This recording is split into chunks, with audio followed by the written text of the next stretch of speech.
right. It's Hard Talk Radio. Your host, MrDeadman, and joining us here is Abigail Wildes. It's Wild or Wilds? Wilds, yeah. Wilds? Okay, I'm horrible with names. Okay, you can ask the last guest. I totally butchered his name during the show. No. Dude, don't worry. Sometimes when I'm signing books, I have to stop spelling my own name and go, okay, it's spelled right. All right. Right. I mean, after a while, you're just like, your brain just starts to melt. After a couple hours, oh, God. Oh, I totally get that. I mean, the way I spell my last name, Deadman, it's not spelled the way that most people think it is. Whatever. Sometimes I make a mistake. I'm like, what? Anyway, so there's one question to start off with all my guests, and that is, who's your daddy and what does he do? My real dad? I'm just messing with you. No. Who's your daddy and what does he do? No. Who are you and what do you do, Miss Wildes? I think that's far more entertaining of a question. So, I write poetry. I write dark humor, absurdist poetry. And someday I hope to write real books. What? You mean writing poetry is not a real book? No, it is. It is for sure, and it's hard. Especially, I don't do a lot of free verse, which I know is the current style and all that. But I just don't do a lot of free verse. I don't personally like it. I don't personally read a lot of free verse. Well, I guess I do now, but I didn't before. Okay. So a lot of my stuff rhymes, and it's very like Shel Silverstein. Mm-hmm. Shel Silverstein and Poe and Edward Gorey had a baby, that would be me. Right. I like the rhyming element of it. I think poems should rhyme. I think it should have that sort of flow and rhythm to it. Yeah. I think it makes it fun, and I think it helps pull it out of. I think honestly, which is kind of judgy and whatever, but I think a lot of poetry can be word vomit. Yes, and I think a lot of people may agree with that too. Those listening, if you're listening right now, if you're live in the chat, do you agree? Are poems word vomit? What do you say about that? A lot of some poetry, not all of it. Some poetry, not all. Poetry. There's good ones, but there's some poems where it's just like, I think you're just writing a narrative here. And it's really personal, and nobody's ever gonna understand like what you're getting at, because it doesn't actually make sense. It's just like a stream of consciousness, right, which is wonderful and valid, but doesn't really need to be published necessarily and like presented as, hey, this book is for you to be entertaining. Dear diary. That's what I wanted to be entertaining. Yeah, we can start publishing our journals now, our diary entries. It's which like, okay, can be really cool. Like it can be important and valid and reach people, but a lot of times, like, it just doesn't make sense. Right. And you can't relate to something that doesn't make sense. That's true. You can't. Now, how did you get started with writing poetry? And really, the book that we're going to be talking about here is Tea with Death. Mm-hmm. How did you get started with all this? So I think in 6th grade, we had, like, in English class, we had a little to-do on poetry, right? Like 2 weeks where we talked about poetry. And you actually paid attention, whereas some people were just playing the Game Boy or something. I did spend a lot of time looking at a girl who was actually my first girl crush, which I didn't actually, like, understand that until, like, in college. I just kind of thought all girls, like, felt that way about other girls, because I really I liked boys, and I dated boys and flirted with boys. So the feelings that I had for this particular girl, I didn't really, like, think of them at all. I just kind of was like, oh, I really like the way she does her hair, and look at her, she's so pretty, and this, I like the way she moves her hands, or whatever. But that was in my poetry class. And I never wrote a poem about her before we get into that. I never did. You didn't? No. Oh, that's the poem that got away. That's the one that slipped by. Well, the only love poem well, no, I guess there's 2 love poems in Tea with Death, but my only like real love poem was to an ex-girlfriend, if that helps. Oh. Not that girl, but another one. Okay, all right. But anyway, I guess in class, I loved that 2 weeks, and I wrote some poems that I was really like, hey, I like this shit. I think this is pretty good. And I didn't ever take my poetry that seriously. I kind of wrote here and there throughout the years. And actually, there's a few in Tea with Death that are a bit old. Okay. Like college year kind of poems that I had to just edit. So that was actually really nice. I realized that kind of spruced up the first book, and now that I'm trying to work on the second, and I'm like, I don't have any of that. And I'm like, oh, crap. Yeah, in the first book, you're able to dig into the material that you had kind of sitting there for a while, it sounds like. Yes, and that was really helpful. So, I mean, sorry, what's the length of time we're talking about? We're talking about like a handful of years, a decade? I mean, how long did I guess Tea with Death take? I would say that the process of Tea with Death was about 5 years. From kind of deciding, hey, I might actually have something here, and kind of formulating the idea, deciding what I wanted. It's fully illustrated, and that was a big deal for me from the beginning. I was like, I want this to be illustrated, and a lot of the poems like feed on that, so they wouldn't quite be. And I realized that in the second book, Let's Eat Cake, which I have no idea when that'll come out, but I'm realizing that I kind of rely pretty heavily on some of those drawings that are going to be in the second one as well. So I knew in the beginning I wanted it illustrated. Okay. I knew I wanted it to be very, I don't know, stark is the right word, but like surprising. I could see that. And it's an appropriate title, Tea with Death, because a lot of the poems, I kind of skimmed over a few of them. And bear with me. I am not a poetry expert. Let me just go ahead and say that in the beginning. In a way, I'm kind of like a nuts and bolts sort of guy. Very, sometimes surface level, but sometimes there's some depth. Okay? And poetry, there's a lot of depth to that. And, you have to read between the lines and kind of really get the imagery and let it sink in. I was skimming through your stuff. And I saw like this, where it kind of, well, as the title suggests, it does lean with death a little bit. Like there's conversations with death. There's dealing with death in other ways. Where let's say the woman, what's her name? In the white, what was her name? Oh my God, I'm escaping on her. I'm blanking on her name. Winchester, right? Winchester. Yeah, Sarah Winchester. Yeah. Where you think about, what she went through, how paranoid she was, and how she probably felt really guilty about guns and all that. But it's an interesting story. I like what you did with that. But I loved. It's called A Haunted Life. Mm-hmm. Yeah, Haunted Life, that's dedicated to Sarah Winchester. Mm-hmm. And I lived in San Francisco for a year, and it was wonderful. And I went to the Mystery House, her house. Oh, wow. 2 or 3 times while I lived there. And so the poem is actually based off of like my own actual impressions that I got from who this woman was and what she went through. Mm-hmm. And she had such an incredibly tragic life, and she was such a tortured soul. Yeah. Right? And imagine so. The thing I love about that poem is that when my husband read it, which I'm always a little like, of all the judgment in the world, I'm the most terrified of my husband's judgment. Mm-hmm. But he read that poem and he was like, damn, you should write metal music. And I was like, oh my God, I don't think you've ever complimented me so much in my life. Like, I love that so much. I think that's appropriate. I do.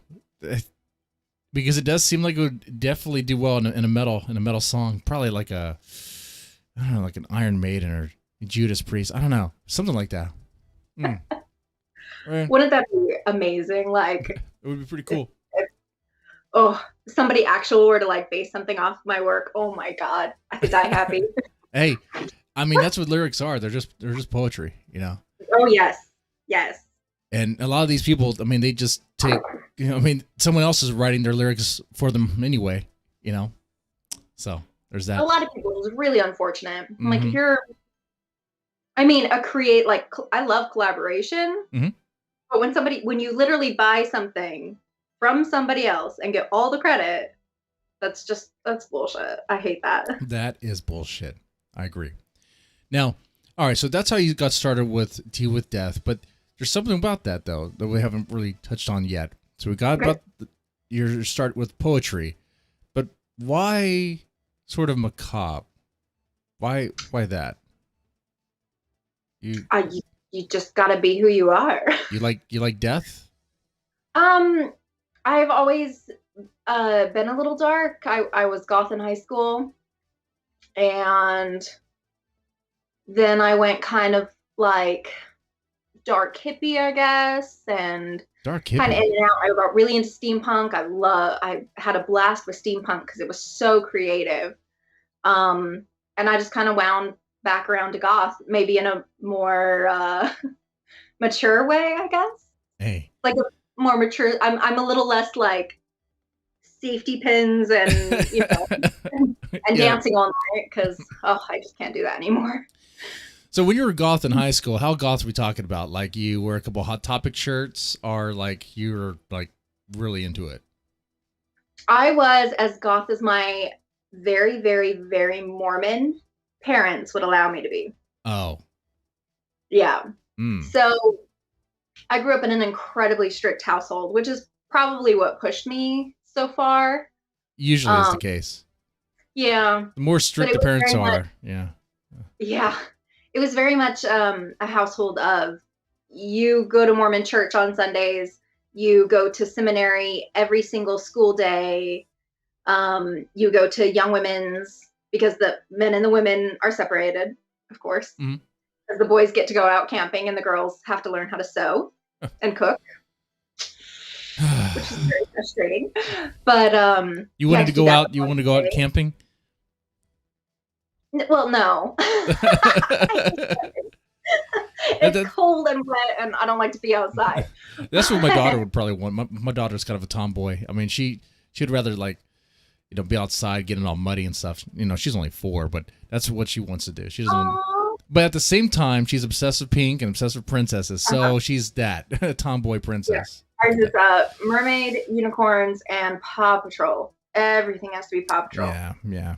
Mermaids. Yep. Everything's mermaid over here. Mermaid and cats, mermaid pigs, everything's mermaid. Yep. So you were as goth as your parents would allow you. Now, did you rebel? Or was there like any, like you'd clash?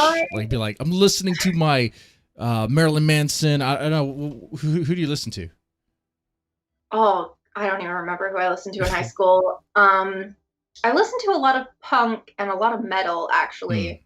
And I kind of got into actual goth music a little later because I hadn't heard it. And nobody in my school, my town was 98% Mormon. Oh, yeah. So nobody listened to anything like that. So it was very like underground. So I pretty much was like subject to whatever other people would show me. So like we found a CD of the Kidney Thieves and it was like, oh my God, like nobody in this town would ever listen to this music. And it was like, oh, okay. But my big sister and I are complete opposites. She's very type A personality. She's incredibly loud. She's incredibly in your face. So she rebelled against my parents in a very explosive, constant fighting, constantly like, look at all the things I'm going to do. I'm going to do whatever I want. She moved out at 17. I was very, very quiet. I was like, I will tell you what you want to hear to your face. And then I'm going to go to school, and when I'm away from you, do whatever the fuck I want. Right. So I would literally go to school and put on my eyeliner in the bathroom and put on my, spiked bracelet. Okay. All right. And my black clothes. And before she'd pick me up from school, I would wipe it all off. And so you learned how to balance it. You had to. You couldn't. Oh man, you had to balance your home life and your school life like that. Which one was the real you?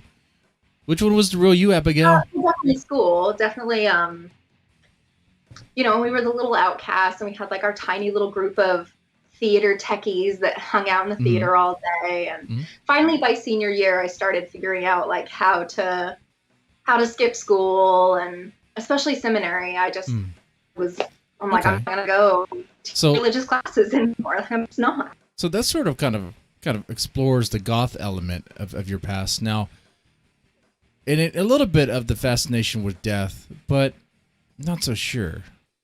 Are you afraid of death? And so one of the other things I would do during high school was Sundays. So Mormon church is 3 hours long. Yeah, way too long.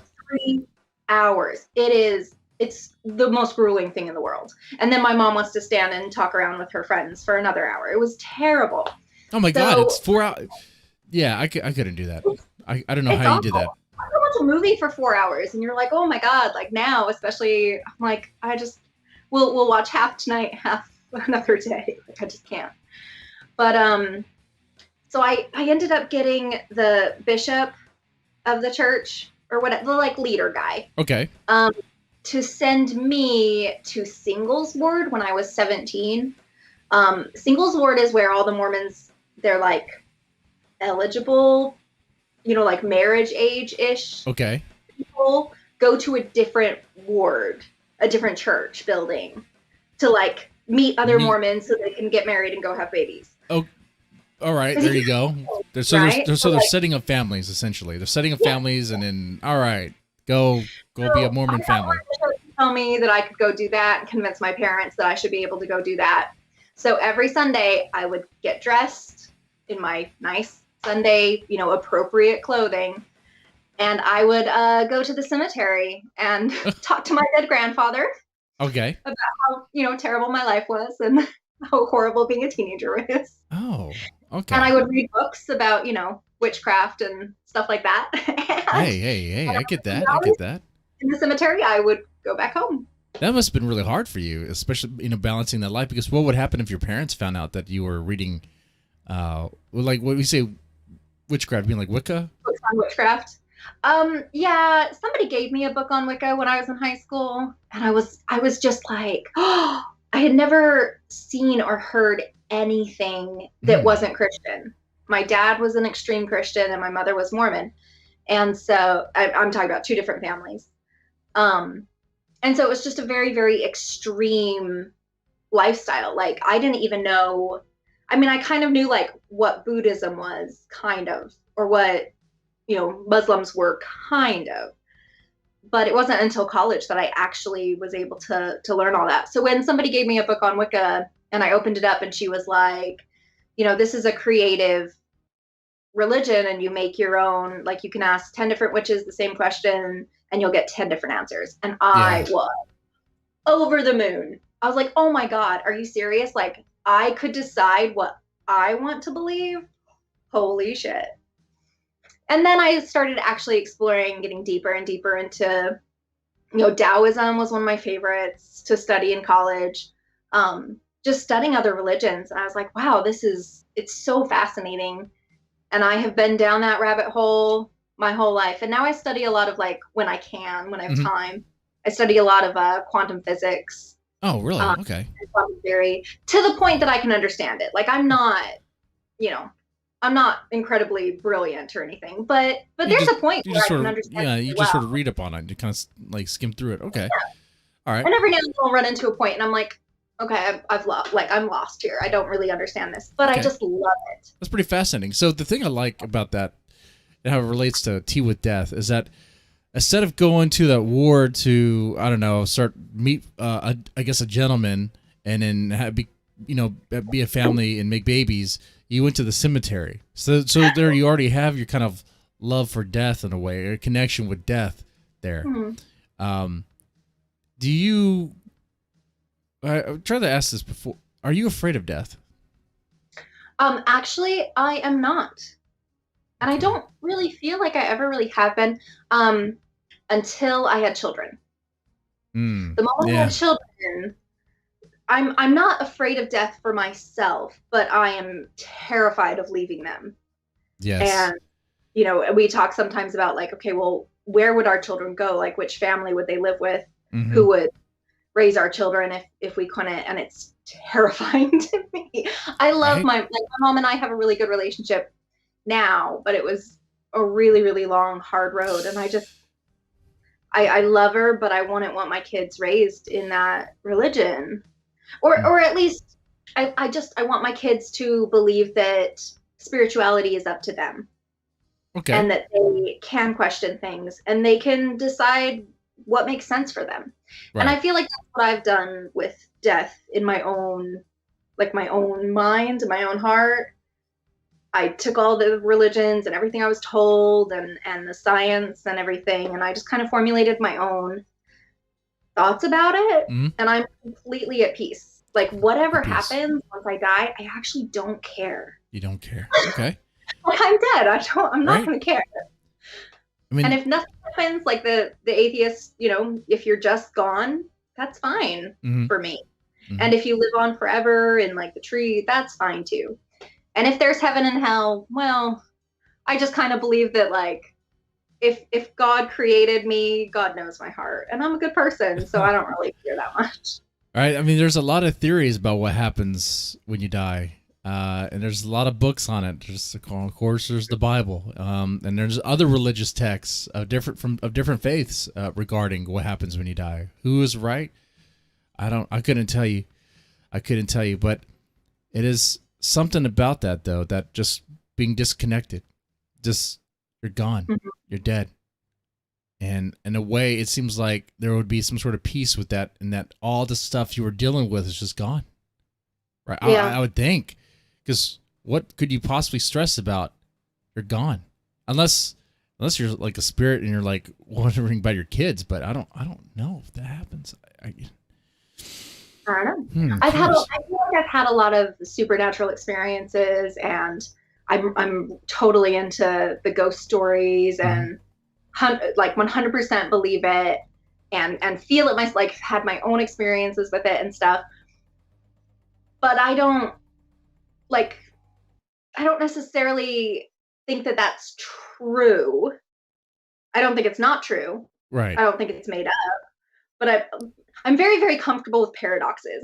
Well, I can see that. Well, that like I might have made that completely up, and this is my experience and my reality, but that might not actually be reality. And I'm like, okay, that's fine. Well, life is messy, isn't it? It's not really black and white in some things. It's very, very gray. And sometimes you have to be at least sort of comfortable with the paradox, because you may not be right, depending on what it is. But I think some people hold on to that so much.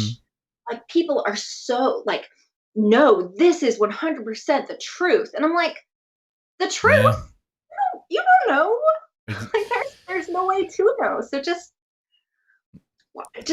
live and let live. Like you be comfortable with the way that you think about death, and I'll be comfortable with the way that I think about death. And amen to that. I mean, I do admire the devotion, the amount of faith it takes to just be that devoted. I just can't do it. I just don't know. Now, if you had tea with death, if you could have like a little, like the poem Tea with Death, if you had like a little tea party with them at the cemetery, what would you say? The only thing that I would want from death is I would ask that my children get to live full, complete lives and die peacefully, like in their sleep or something. I wouldn't want my children to suffer, and I don't want my children to go quickly or to go, too soon. I would love to have like a sit down philosophical, full on, tell me all the truths of the universe. But really that's the only thing that I actually want. I just want my children to live beautiful lives. For your kids, beautiful lives. That's good. That's good. I wonder if death would be even able to influence that. I know he comes to collect. He comes when your time is up, but as far as you don't know that's a myth. That is a myth. Right? True. The whole thing's a myth. we don't. I don't know. Yeah. But this is funny because one of my next projects, I'm actually looking for an artist right now Mm-hmm. for, is called Conversations with Death. And I want it to be kind of a graphic novel kind of style. Oh, okay. And it's literally about Death is having this existential crisis. And he goes to this woman that he's supposed to take, but instead he kind of just sits there and he's like, could we just chat? Like, can you just help me through some of these like questions that I've kind of suddenly started developing? Yeah. And Right. he kind of like he uses this woman as his like backdrop for his own existential crisis. Mm-hmm. And I wanted to cover like we've been talking about quantum theories and multiple universe theories and just kind of cover all these complex ideas in a fun and relatable way. So Conversations with Death, and I'm excited about starting that project. Yeah, see, I wonder if Death would know anything about that. So, you know anything about multiple universes? Like do you go to other universes? Are there other deaths? Is there another death operating in that other universe? Like, what's going on? Yeah. I love that theory. Like the multiple universe theory that like there's a million copies of us living like our same life, but in little tiny different ways. Like they made this different choice than you, and this is where they're. Yeah. That's one of my favorite theories ever. Yeah, the multiverse, really, right? The multiverse. Yeah. I find it comforting. So like anytime I really regret a decision and I'm like, well, what would my life have been like if I had married this person instead of this one, or taken that job instead of doing this, or whatever. And I just get to like feel a little comfort that, well, that's probably happening somewhere. Maybe when I die, I'll get to like see that and experience all those different lives and all those different decisions. Right? It'd be crazy. It'd be interesting. It'd be like, cool. It's a really cool idea. Yeah, yeah. Now, of course, I know barely anything about like any sort of evidence or hard proof to show that that's something that can happen, something that can actually be. But it definitely interesting theory, definitely. Yeah. And in a way, see, I kind of wonder, like, if death is like just, I guess the myth around death is that he's essentially just like the cleanup crew. He comes in and escorts you, takes you out, or takes you out from this plane of existence, I suppose. Like walking your spirit, I suppose. But even if that's just his role, like he or she, whoever death is, may know some secrets, may know, what it's like. If there's a God, what is God? Is there a heaven? Is there a hell? Like what is the, I don't know. Like, so I think as a teenager, I really, really suffered with those questions. Not just like had those questions, but I literally suffered with them. And because my parents were so extreme in their religions. And my father hated Mormonism and told me it was so wrong. And my mother is completely like, her entire existence is Mormon. And I was like, this doesn't work for me. I don't feel anything. And then I suffered with all these, oh, God is going to throw me, my stepmother would tell me you're going to hell because you don't believe in Jesus. And I was like, when you say that to a 15-year-old who's already like chemically crazy, and I literally suffered with those questions, and now I just don't. And I feel like maybe that's the beauty of like all this spiritual research and like coming along my path. And I guess that's a great place to end up, maybe. But I also like don't burn with that passion anymore. Because I really feel like I've gotten to a place where I'm like, well, this is what I believe. Yeah. And if it's not that way, oh well. Right. If it makes sense for you, if it's comfortable for you, then I don't see any problem with it. It's funny that your stepmom would be like that, because it's like, well, I mean, no offense, but you are Mormon, and how do you know that you are even practicing the right version of Christianity? I mean, come on. It's like, come on. It could just all be wrong, Yeah. Well, and that was kind of my thing. I'm like, are you willing to like sacrifice so much for something that you might actually be wrong about? Right. Like that sucks.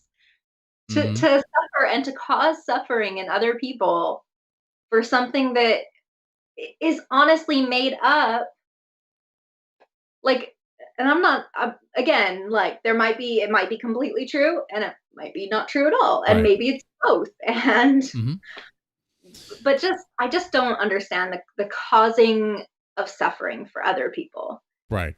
Right. That I really struggle with. Like, believe whatever you want, but it's not okay to cause suffering for other people. They also kind of gives more insight to Tea with Death, the book of poetry, because the poems are sort of, they touch on different subjects that kind of varied. Well, obviously, there's a theme of death kind of throughout. We could talk about a few of the poems and go a little bit in detail with them. I know a couple you mentioned you definitely wanted me to read to go into. I think the first one was the Blackbird's Ghost. So is there something you could tell me about the Blackbird's Ghost? So we were talking about kind of like my own experiences of ghosts and this, spirit plane, whatever. Right. And that was actually based on a real experience. I moved into this beautiful Victorian house in Denver, Colorado. And in one of the top attic rooms, the door handle, the lock, was on the outside of the door. And so I set up my bed in that room because I was like, ooh, this is the creepy room. So I set up my bed in there, and at night I was hearing a bird like flapping around, and I was like, what the hell? And I'd turn on the lights, and was there a bird at the window? Like, what the fuck? I would just hear this bird flapping around. And so I just kind of like did my own, meditations and trying to like reach out and figure out what happened here. Like, what is the story here? And the story that I felt was that children used to get locked in that room as a punishment, and they'd be in there for hours and hours and hours. And one day a bird. Well, it makes sense with the lock on the outside of the door. Yeah. And it had such, when there's just that bad vibe, that creepy energy, and you're just like, whoa, something happened here. And you're just like, oh. And definitely that happened something happened in that room. And the kids were locked in there for hours with nothing to do. And I felt like this bird was trapped in there because they had taken it apart and it had died from that. Those bad kids. Yeah, those kids will do that. Kids are cool. Kids are fucked up. They are. Like, they don't, realize they don't have empathy yet. Empathy is a complex concept. And some children develop empathy here and there, but to really understand the suffering and cause and effect and consequences, your brain has to develop quite a bit. So those are lessons you learn along the way, right? Well, anyway, so for a while there, I was working with spirits who needed help to move on and all of that. So it's kind of what I did with the bird was I, in my mind and in my heart, just kind of put it back together, soothed it and opened the window and let it go. And I never heard that fluttering sound again. And I was like, okay, that spirit was able to move on. Interesting. Or that energy. I don't think it was like an actual consciousness or spirit that was stuck. But when something really terrible happens, I think it leaves an imprint. Okay. So in this room, you felt like this bad vibe, this bad energy. Okay. Was there anything in the room, anything on the walls, anything to indicate that there were kids in there before? Like no, the house was built in the 1800s, and it had been remodeled and so repainted and all that many times. Okay, so if there were like etchings on the wall or weird, carvings on the wall, like "help me" or something, you wouldn't know because it was painted over, remodeled over, all that stuff. Yeah. Okay. Long before. That's unfortunate. The lock outside is interesting. Now, you didn't see a bird. Did you see a feather or anything? No, like nothing like physical. This was very much like just mental and just okay. All right. Just experience, like pure experience. Okay. And somehow, for what it is, like you visualize somehow in your mind that you put the bird back together piece by piece, and it flew away. Yeah. It was a healing. Healing. Okay. I can see that. I can see that. I like that. Well, anyway, and then trying to come up with poems for Tea with Death, I just was thinking about, my actual experiences throughout my life, and that was the poem came out, like some poems are really tough, and you like agonize over them, sometimes for years. Sometimes I'll start a poem and it doesn't actually wrap up for years later. I don't find the ending or whatever. Oh, okay. This one just kind of flowed out. And like I had maybe a few little tiny edits to like bring it into, proper shape. But it was really like sometimes it just gets on the paper flows. and you're like, it just goes. Okay. Cool. Cool. And that was definitely Ghost of a Blackbird was really simple to write. It was just. I know some people that are more, I suppose, skeptical minded might have some, difficulty with that. But with this poem, it's about how you felt in that room, and whether or not there was actually a bird there or kids there before. It's something you felt a connection of that room, and that's what that poem is about. It came out from that way, so that feeling was definitely real. Might be completely like maybe there's no such thing as spirits and imprinted energy. Maybe that was purely something that I needed for my own life, like healing some part of my childhood or something. I don't know. And I don't really care. Like I love like ghost hunting and stuff and going on ghost tours. Like I don't care if it's true. It's fun.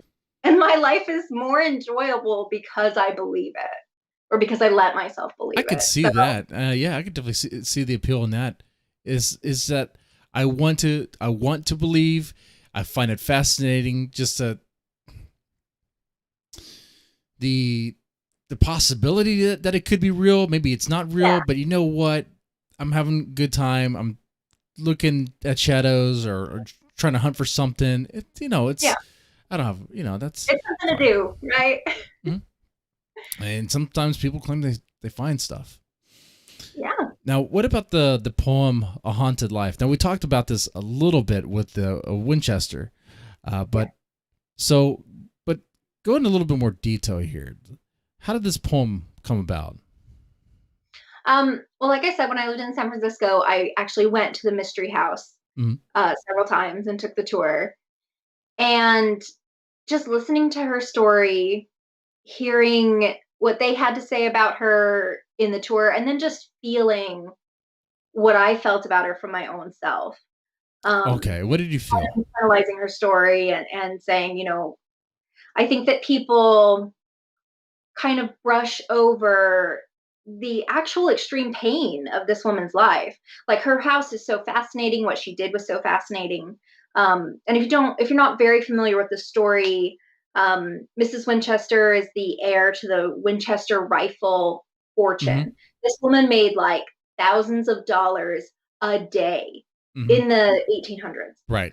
So she was, a millionaire many times over. But the only child her husband and her ever had, only lived for about 6 days, I think. Right. It died of like malnourishment or it was some illness that's related to just withering away. Like it wasn't keeping weight. Yeah. And it's very common in that era, and the other thing too, not to cut you off or anything, but just to add to it, not only was she making a lot of money here, but of what they were selling. And course, I live in Texas, and of course, I'm okay, not to get political here, but of course, I'm cool with guns. But it's just what I guns actually are. love those too. Yeah, what guns are used for? You can't beat around the bush about that. Is that guns are used as a tool to kill, either self-defense or whatever. But like that's what they are. They're tools of destruction. Like, you take someone's life with a gun. And unfortunately, during that time, it wasn't just, we're protecting ourselves, or we're defending our land. There was, the West was being conquered essentially, right. and so she felt the weight of everybody who had ever died by the Winchester rifle. She felt that was weighing on her alone. And after her baby died and her husband died of tuberculosis, so she was completely alone. So she was Right. one of the wealthiest women in the world, but she was tortured and lonely, and her life was awful. She's the perfect case of money doesn't buy happiness. And she was Definitely. tortured by these spirits she felt. And so a psychic told her, move out west, buy a house, and never stop building. Never Never. stop building. Yeah. So 24 hours a day, 7 days a week, there were hammers building on that house. All day, all night. She never let it stop. And this is the house. I mean, when we say building never stop, we're talking about there's staircases that go up to nothing. Yeah. Some people say that was to confuse the spirits. Some people say it was that she got the plans in her seance room every night. So some people say that those were the plans that were given to her. And some people say that she was just not an architect, so she made mistakes. I mean, she didn't build it herself, right? She had hired hands to help her build. Yes, but she pretty much did the planning herself. Okay. And she was really smart. She was very eco friendly, very green. She would actually make up and invent things that helped in the household, helped her servants and saved water. And it's really cool. Her whole shit is so fascinating. And she just building all over the place. That I would be definitely confused if I saw that. If I saw a staircase leading up to nothing just drop off, I'd be confused. It's really cool to see though. And there's doors that open to the outside, drop down stories deep, and it's really cool. It's very fascinating to see. In your poem, she was constantly wanting to die. Did you feel that way, that she didn't feel like she? I felt like she only lived as long as she did because she felt this burden, and she felt like she needed to appease the spirits and make up for it, maybe to keep them off of her daughter and husband in the in the next life or whatever. But I think a lot of people in her situation would have just been done. Yeah. Would have, stepped out of that door going to nowhere, because she was so tortured. And I'm trying to ask myself, why would this woman keep going? You lose your daughter, you lose your husband. She never remarried. She never tried to have more of a family. She never moved on with her life. Right.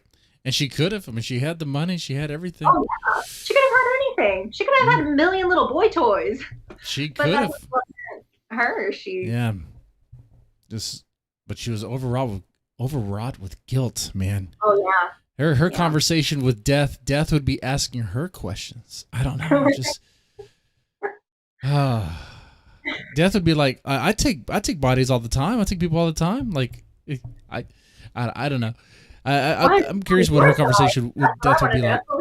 I'm sorry? I was just saying, if death did talk to her, he'd be like, whoa, tell me about you. Yeah, right? Tell me about you. Okay. Now, let's see. Now, if there was another poem that you would highly recommend out of your collection, what would it be? It would be Escape from Fear. Okay. Tell me a little bit about that. Escape from Fear is about a man who is trapped on a boat, and the boat's name is Fear. And it's trapped him there. It's kept him there on this black sea with no light, and he just wallows in his own anguish and old wounds that he keeps reopening and going over and over again, and he's too terrified to move forward. And finally he gets to a breaking point, and he's had enough, and he's going to escape this no matter what it takes. So he climbs up the mast of Fear, and he rips down the sail, Mm-hmm. and he splits open his own thigh to use sinew from it to tie the sails together to make this kite.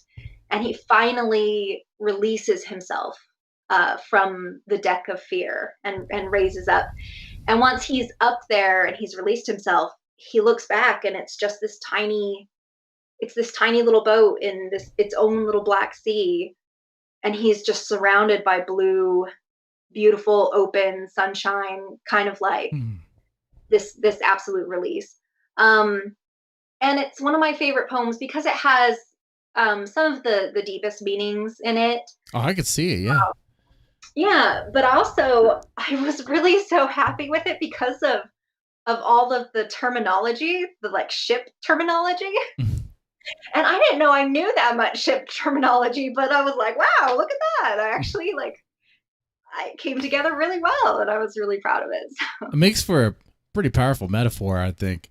When we're talking about the ship is fear, the Black Sea's dread. It's rocking him back and forth, and how it traps you there. Yeah, you can't. But you can free yourself, and I also like nobody comes to save him.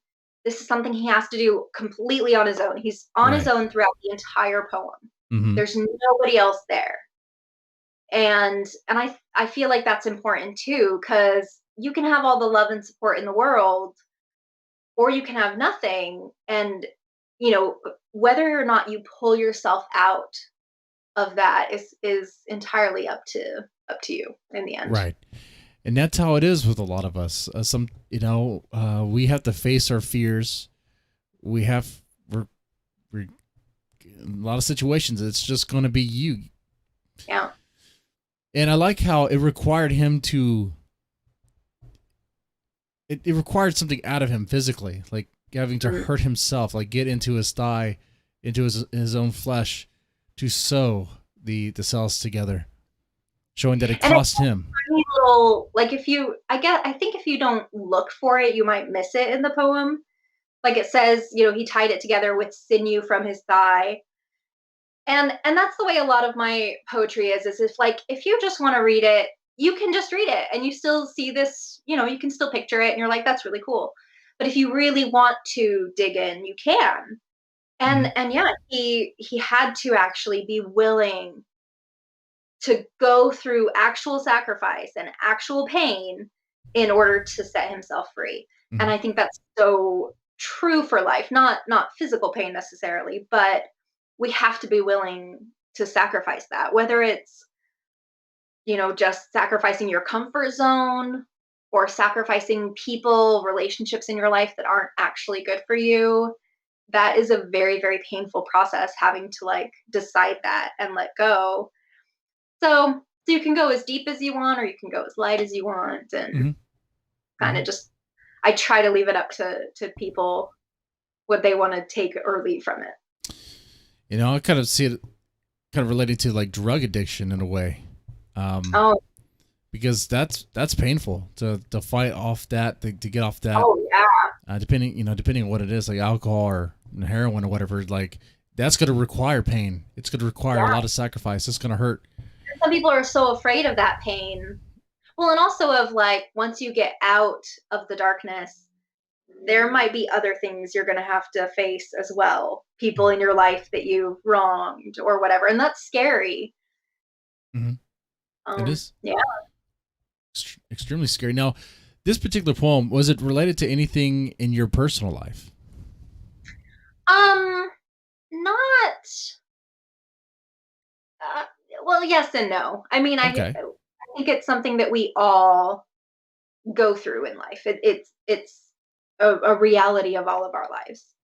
Um, and whether going through your own fear is something huge and colossus, whether you're getting out of an abusive relationship, which is huge, or whether you're just getting out of your comfort zone and finally going to that party. Mm-hmm. There everybody deals with fear. It's part of our existence, and it's part of how we grow. Right. So yeah, definitely it relates to my own personal experiences, but not necessarily anything specific. Okay. I was curious. I was I curious actually if there am a was. little. I was curious if there was like a fear that required like physical pain or something out from you that cost you flesh and blood to overcome. Or maybe I'm looking at that part a little too literally. Sometimes I do that. Like, what's going on here? Oh no, you're fine. Yeah, I would definitely say that I have definitely had very extreme darkness in my own life. Um, and definitely have had years of getting through that. And yeah, with physical pain, with flesh and blood and bone and spit, and really fighting to be okay. Mm. And years of therapy. Therapy is amazing. Therapy I'm helps. an Therapy's good. advocate for therapy. Yeah, it's very helpful. Very helpful. If you have a good therapist, anyway, someone that you could just It trust and talk can to. take a really long time to find the right therapist. I think a lot of people, they see one or two people and they're like, Mhm. oh, that it didn't work for me. And I'm like, it can take a long time, especially if you're a little weird like me. So Hey, we're all a little weird. None of us are actually normal. I think a lot of right. us fake it to make it. So, Tea with Death is on Amazon, Mhm. and it looks like it has 28 ratings. We're looking at 4.5 stars, so pretty well received. Yeah, it has 4.6. been well received. I've been really surprised. And what I sort of mean, like, so oh, excited, but pretty oh, surprised. what sort of feedback have you received? Um, I've really only received good feedback. Um, People every now and then somebody will reach out to me and just say, "Oh, hey, I was really surprised and I really loved your book." I'm like, "Oh my god, you don't know what that means to me. Like, thank you so much for I had a terrible day and you just really surprised me." Um, I've had a little bit of critical review that some like somebody said that my language was archaic, which is kind of on purpose actually. I wanted Right? I'd imagine so for the gothic. yeah, I thought that was part of just the gothic appeal. yeah, and a lot of it has like more Victorian antique kind of language throughout. And then every now and then I'll throw in something that's talking about something modern, like an AC. I have a book. One of the poems is uh, fuck, I forgot what it's called, but she's talking about how she's freezing all the time in her own house, and she says, "I'm gonna catch my death from this AC." Mm, Well, obviously, an air conditioner is not Victorian, so it right. kind of there's no placement, and I really really like that idea. I read other like Edward Gorey, and you can't really place a time. Like some of the outfits are kind of Victorian, and his language is a little absurd and Mm, archaic, but then he'll mention something modern or have somebody who's dressed very modern, and you're like, what time period is this supposed to be? And I didn't want to be stuck in mm. any kind of anything. Yeah, So I thought it was. I thought it was modern, with a little bit of with admiration of like old time, like Victorian stuff. So, like the characters I saw in this, were reading it, were they were in like a modern present day setting. It's just what they wore was something more like, well, Victorian goth, that sort of thing. So, like Beetlejuice. Beetlejuice is yeah. modern day, but I mean, it had like a sort of goth appeal, goth look to Hmm. it. Okay. Pretty cool. Pretty cool. And you said you're working on another poetry collection. Is that right? Yep. Yep. So the next one is Let's Eat Cake. Let's Eat Cake. Goes hand in hand, yeah. And Let's Eat Cake will also be the title of a poem in the book as well. And then, so I want to do 3 of these type of books. So Tea with Death, Let's Eat Cake, and then the third one will be Find My Grave, probably. And then, so then when I combine them into like a big full collection, it'll be Tea, Cakes, and Graves. Tea, Cakes, and Graves. Oh, okay. That's pretty smart. It's a piece of books into the. Yeah, I'm excited about it. Yeah. Okay. All right.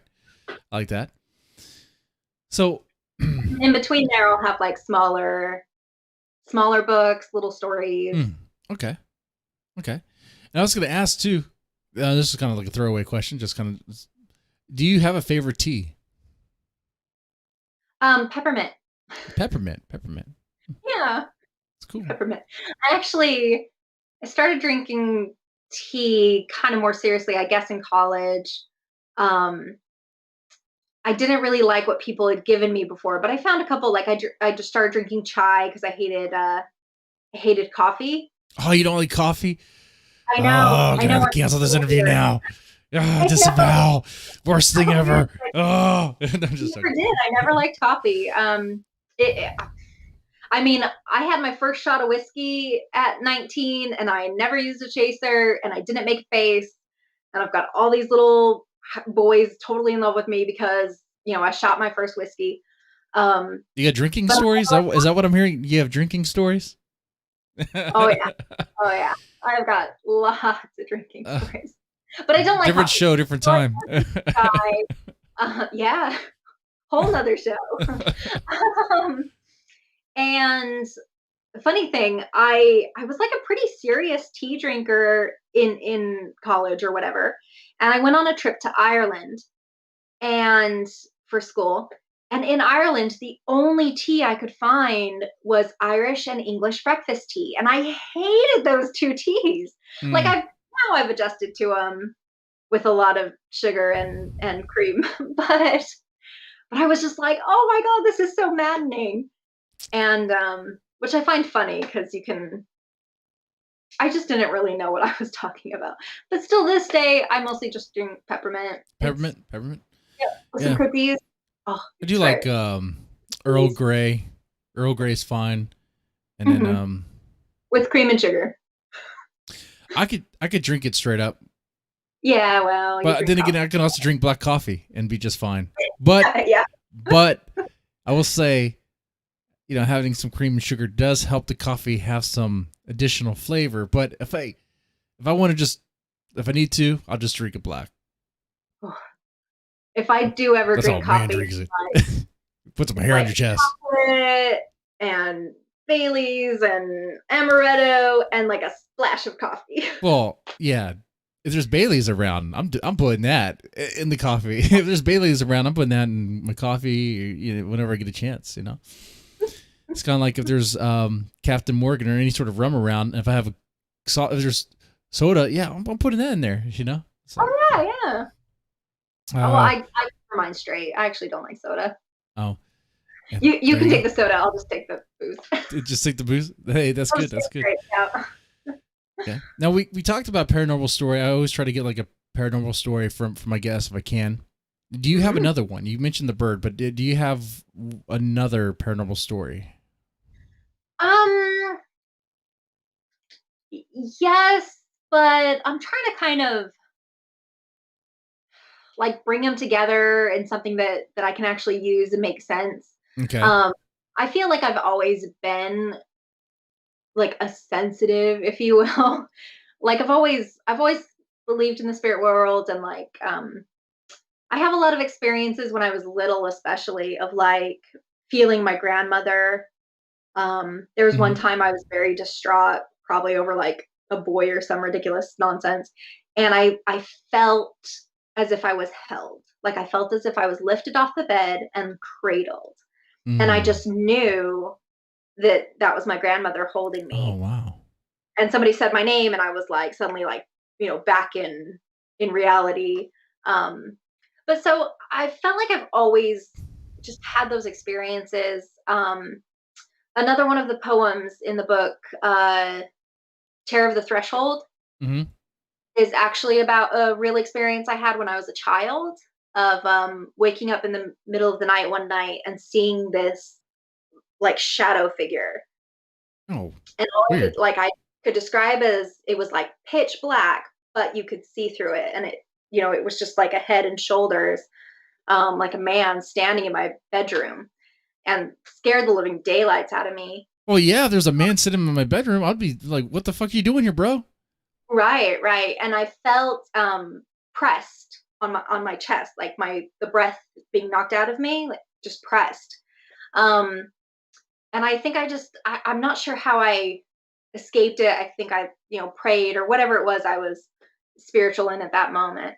But the pressure released and I was, set free or whatever. Mm-hmm. Years later, I came across this theory that's called Terror of the Threshold.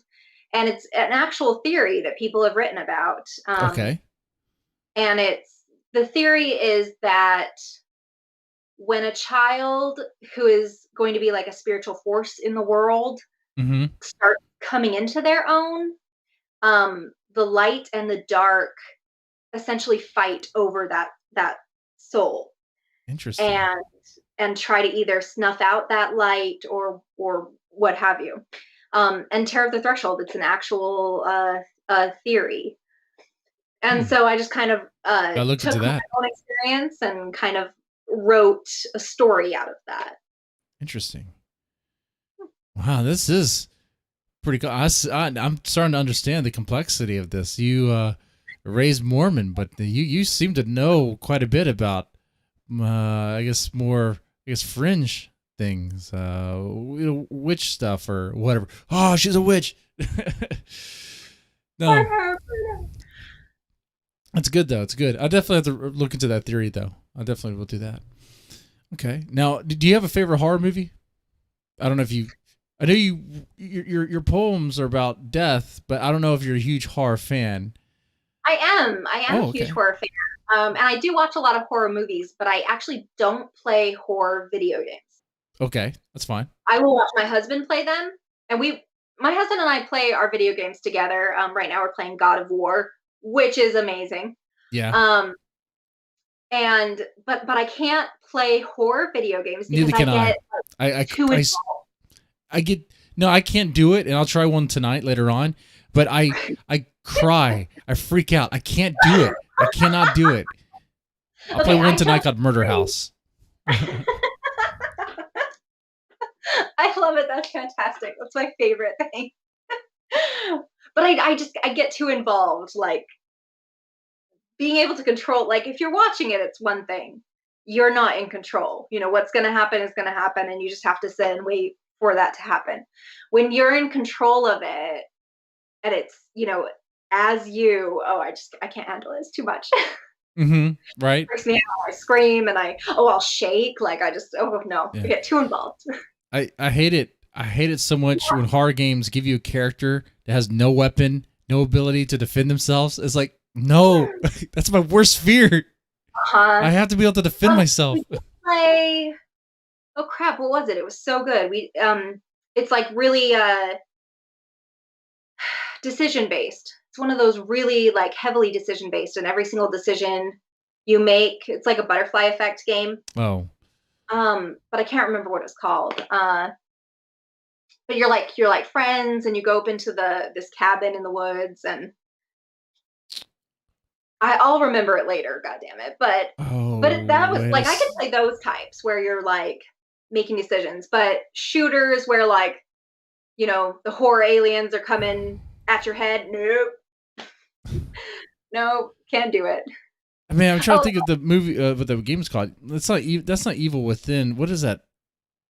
And they've made several of them now. Like they did a really good job.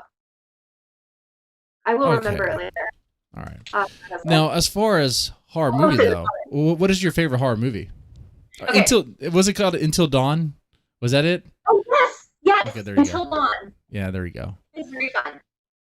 And it's one of those games that you kind of want to go back and like make all different decisions to see what happens, but at the same time you can't run or anything. Like it's a bit slow. And I know that timing is important in horror, but it was a bit slow for me. I was kind of like, oh, let's go on to another game. Maybe we'll come back and make different decisions someday. Anyway, my favorite horror movie, or at least the movie that scares me the very, very most, is Jaws. Jaws. Yes. Jaws isn't a horror movie. I know. But I have a great white shark phobia. I was only messing with you. Jaws is most definitely a horror movie. Are you kidding me? Jaws is the reason why a lot of us do not like the ocean, why we don't want to be around sharks. It was terrifying. And my stepdad, at the very scariest parts, grabbed my sister in my ankles. Mm-hmm. And we were watching it on a waterbed, like everything. And we were watching it. I was really young, maybe 6 or 7, if that.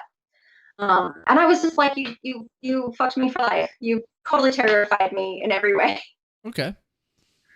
So I won't swim in a pool by myself. I have a really, really hard time swimming in a pool at night. When we walk on the beach, I'm constantly like looking behind me just to make sure that a shark isn't walking on. Even when you're walking on the beach, you have to look behind you, make sure a shark's not coming. Yeah, it doesn't make any sense. It's irrational, but it's an actual phobia. You can't even swim in a pool. Yep. I can't close my eyes in the shower because I think if I close my eyes in the shower and then open them, it's going to be a shark tank, and the shark will be like that's bad. That is a phobia there. Yeah, it is. It's a real, and I've gotten so much better. Especially since like I can take my kids to the pool now and I'm okay. I still kind of will look around every now and then. I know a shark is not going to be in the pool. So it's an actual phobia. Well, thanks for sharing that. That is, I thought my phobia was bad. I just don't like to be in the ocean water. I don't want to get in there. I'll let my kids go in there with my wife. Yeah. I let my kids go in, but like my son wants to surf. I mean, we live 10 minutes from the beach, so my son wants to learn to surf, and I'm like, oh, it's hard. It's hard. Okay. All right. So we're coming towards the end here. All right.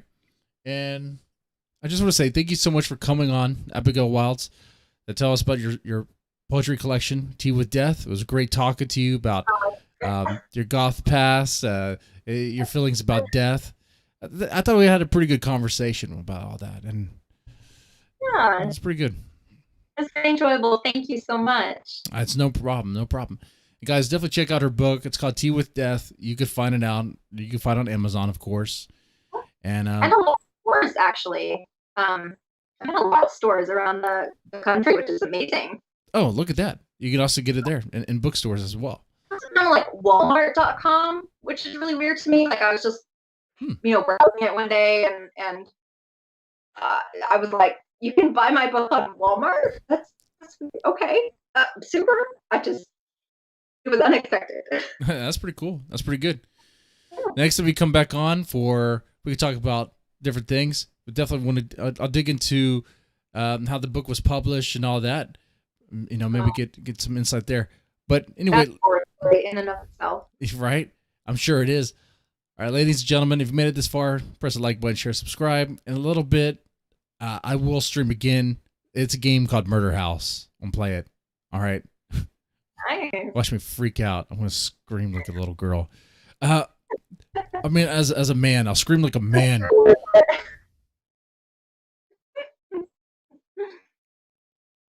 All right. Y'all take it easy. Y'all have a good one.